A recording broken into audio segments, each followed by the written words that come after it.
thanks a lot, Rod, and obviously everyone behind the scenes.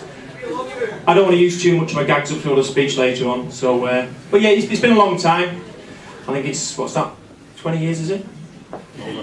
Yeah, over 20 years, 21, 22 years, so obviously to be part of one club with a little busman's holiday 4 years away at Chester and Shrewsbury over that time has been Morecambe's obviously been a large part of my life from being 16 when I first came up many years ago. So to see the progression which a lot of the older fans will see over the last 15, 20 years is unbelievable at the club, and I just hope sometimes some of the younger generation, new fans that we've got, not you, Cody, if we can get a little patience sometimes and understand how much work goes on behind the scenes and just realise where we've come from to where we are now. Like we said before, the 8th season in the Football League for a club of this size, club of this fan base, the finance that the chairman's put in over the last 10, 15 whatever years he's been here now, we have no right to consider ourselves a league football club in my opinion. So a little bit of patience at times, but it's been fun along the way. We're getting a little bit better. Been playing at likes of Knowsley away and Marine away and all places like that. To be considered to be playing teams like Northampton and to be expected to beat teams like that shows how far we've come in the time that I've been here. So I could.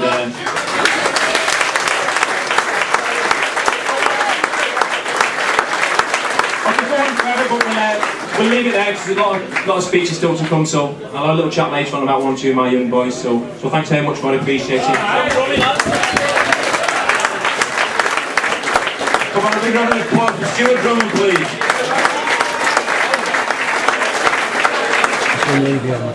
Yes, back again already. He says a few things about the way the season's gone when half the awards are for our pie-making abilities, but yeah, well done to Graham and all the staff. The reserves, a lot of people, well some people let's say why do we do the reserve team? It takes money out of Jim's budget and there could be signing players rather than looking after the young kids coming through. Basically there's 3 reasons why we're a reserve team for me. First of all, to try and bring the young kids through, the 17, 18 year olds, give them a game. The progression from Phil and Dickie and the work that Ned does behind the scenes to bring them through. Secondly, the injured lads, Marshy, more than anyone else to be honest.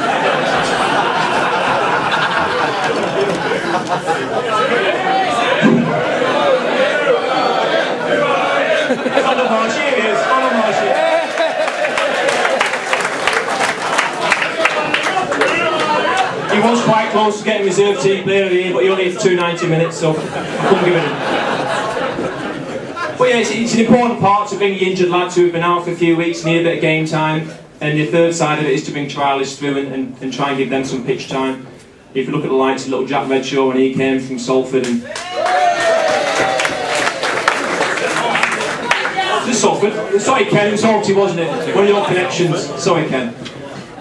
But yes, the reserve team is a lot more complex than people think. All Jim has to worry about is his first team winning games. The reserve team's a lot more about it. There's the development of the young players, there's looking after the big egos sat over that table over there. There's trying to make sure they turn up on time and put 100% effort in. But to be fair to all the first team lads that have ever dropped down and played in my reserve team, they've always done really well effort-wise. Maybe not playing-wise, they've struggled a little bit, but effort-wise they've always been 100% for me. So I'd like to thank the first team lads that have always dropped down and played for me. I appreciate all your work.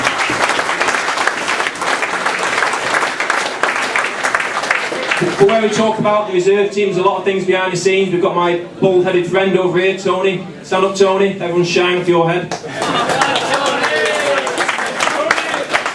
A lot of these people work for nothing, they don't get paid. They've got obviously full-time jobs. Tony's got a haulage company. He's up and down the motorway to Glasgow, to Warrington, St Helens. So for him to put the time in that he does, free of charge obviously, for a number of years now. Tony, how many years? Many years, 15 years about, yeah, so a lot of these people don't get recognised, so I'd just like to try and recognise the work that Tony's done especially over the years.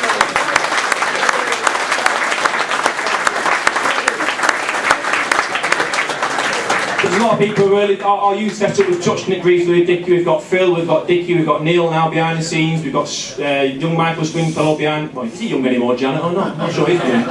We've got Stringy doing the under-16s. There's a lot of things behind the scenes that a lot of fans don't see. the development centre over the far side over there, bringing kids through to hopefully maybe get into Phil's Academy. We've also got a college set up where they get 17, 18-year-olds. So there's a lot of things going behind the scenes to try and produce youth players to hopefully get into our first team. And obviously, as fans know and players and everyone connected with the club, money is at a bit of a premium around Morecambe. I'm not sure if you've realised. So we need to start producing a lot of young players, and there's a lot of work going on behind the scenes and tireless work from the likes of Phil and Dickie and Ned and, well, sorry, not Ned, is it? Neil? He gets called Ned Simpson. Stand up, Ned Simpson. Come on, Ned, stand up. Ned, no, Ned Simpson. But yeah, there's a lot of work goes on behind the scenes, so I just like to try and appreciate all the work that doesn't get seen. Even our big friend Gareth. From the medical side of things, there's a lot of people, there's Gareth, there's the doctors that come to all the games, Dr. Foster. So there's a lot of work goes on. Now let's get back to the playing side of it. For me, there's been probably 2, 3, probably 4 players I think that have been, for me, the core of the team. We'll check Andreas out of it. Andreas Residue, aka Stav, has been a fixture in the reserves for sort of 2, 3 years now. And he never wants any sort of acknowledgement because nobody wants to be in the reserves all season long. But I'd like to make a little bit of a special case for Stav, because Stav has been outstanding for me in the reserves for the last 2 years now.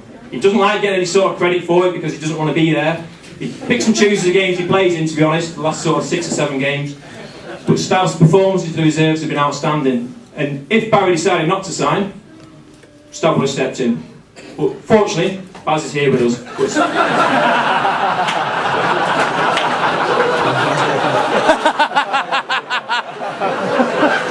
So you can stay in the reserves next year, Stav, well done.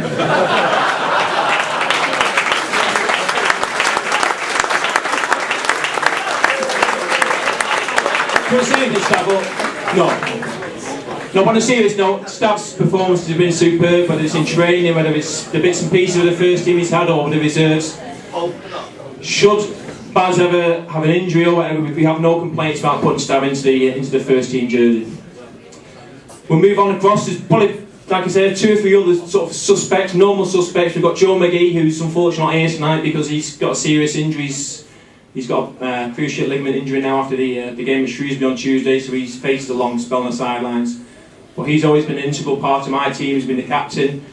He's been a consistent performer for a lot of years. I've been a lot of years. Probably Joe McGee's been 2 or 3 years. And it's although he's not here tonight, a lot of the players want to put their sort of thoughts on record and wish him a speedy recovery for the next 6 to 9 months it will take him to get back to football.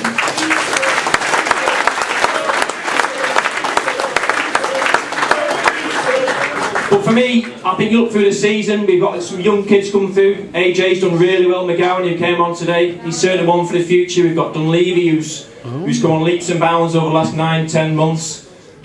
The future is bright as far as youth's concerned. But what I want to try and do for my player of the year this year is talk about someone who's been the model of consistency, not just this season, probably now for the last 2 or 3 seasons that I've seen him play.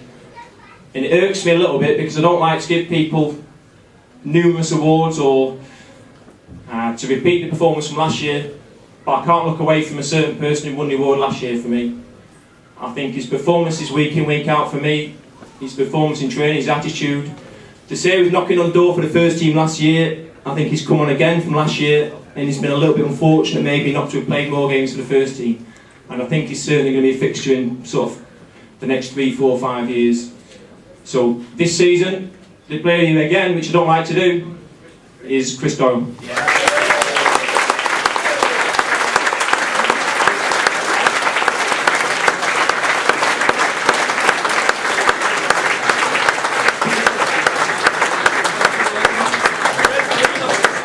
Doyle's a bit shy as well, so he won't be saying anything unfortunately, so we'll move on.